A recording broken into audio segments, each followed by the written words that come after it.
Hello my dear children, I am going to teach you next chapter of your chemistry, carbon and its compounds. In this chapter, we study about the various compounds of carbon. Carbon is that element which forms a large number of compounds. Means carbon compounds are large number in nature. First of all, what is organic compound? What is carbon compound? All carbon compounds are collectively known as organic compounds. You can say those compounds which are obtained from natural sources. Those compounds which are obtained from natural sources are called organic compounds. Now, many of the organic compounds are prepared in laboratory also.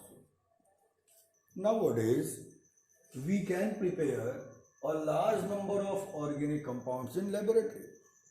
But in ancient times, scientists think that only organic compounds are obtained from natural sources, means from plants or animals. But nowadays, a large number of organic compounds are prepared in laboratory artificially. For example, urea.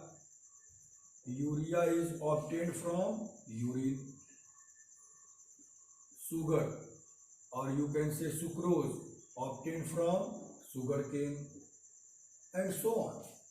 A large number of organic compounds. These are the organic compounds obtained from natural sources. This is obtained from animal, this one is obtained from plant, and these are the organic compounds and their sources. Means these are the organic compounds. Those compounds which are obtained from natural sources, they are made up of carbon. Means carbon is the chief element in all organic compounds. For example, methane. Methane is CH4. Ethanol. Ethanol is C2H5OH. These are the various types of organic compounds. What are the properties of organic compounds? Now come to next topic. What are the properties of organic compounds? Organic compounds must contain carbon. Means carbon is always present in organic compounds. Second one is they are generally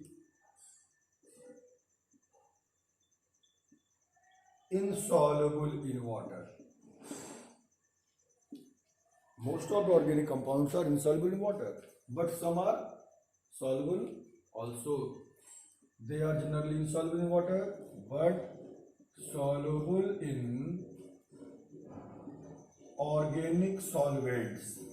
Organic solvents means like ether, alcohol, benzene, etc.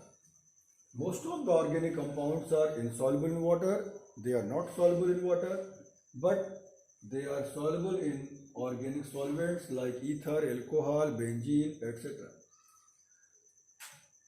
Keep in mind here, some of the organic compounds are soluble also in water, like glucose, sugar, urea. These are the some organic compounds which are soluble in water and as well as in organic solvents. but most of the organic compounds are insoluble in water. Third, they have low melting point and boiling point. Melting and boiling point of these compounds are low. Fourth, they have covalent bond. Covalent bonds. How are covalent bonds are formed? This bond is already discussed in your chapter metals and non-metals. Now again I am repeating here. What is covalent bond? The bond formed by sharing of electrons.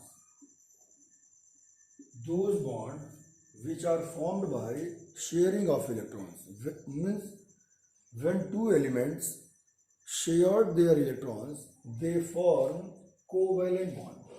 If one element loses or gains electron from another element, then they form ionic bond. Means ionic bonds are formed by transfer of electrons, but covalent bonds are formed by sharing of electrons. Okay. Fifth, they show isomerism. What is isomerism? I will discuss later in this chapter. But keep in mind, these compounds, organic compounds, show isomerism. They have low melting and boiling point. Why? Because they have covalent bonds, and these are the properties of organic compounds. Okay. What are organic compounds? What are the properties of organic compounds? Now come to next topic, third.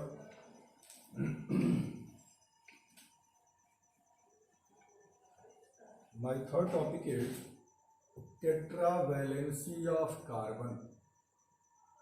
Tetravalency of carbon. You know that organic compounds or carbon compounds must contain carbon, and I told you organic compounds or carbon compounds are found in nature and they are very large in number. Carbon compounds are found naturally in very large number. Like these cloths are also made up of carbon. This marker pen, this board, ink, most of the things are made up of carbon compounds, organic compounds. Why is it so? Why carbon compounds are found in very large number? This is due to tetravalency of carbon. Atomic number of carbon is 6, 2, 4. Configuration is 2, 4. Carbon has 4 valence electron. Valence electron means outermost electrons are 4. Hence, carbon form 4 covalent bonds. To complete octet, carbon shares these 4 electrons with another elements and form 4 covalent bonds. This is called tetravalency of carbon. Carbon forms 4 covalent bonds. Carbon like this share its electrons with another elements and form 4 covalent bonds. This is called tetravalency of carbon. Okay, this one is tetravalency. This is about the tetravalency of carbon. Now come to another topic, catenation. What is catenation? Catenation is the property of carbon to form long chain. Means carbon has tendency to form straight chain or branched chain or ring like this. A large number of carbon compounds can together combine and form straight chain, branch chain, ring like this. This property of self-combining capacity, self-combining capacity, or you can say property of carbon, is called catenation. This is the property of carbon by due to which carbon compounds are found in very large number. These are the two properties, tetravalency of carbon and catenation. These are the two important properties due to which carbon compounds are found in very large number. Okay, you have to complete here. Okay, thank you.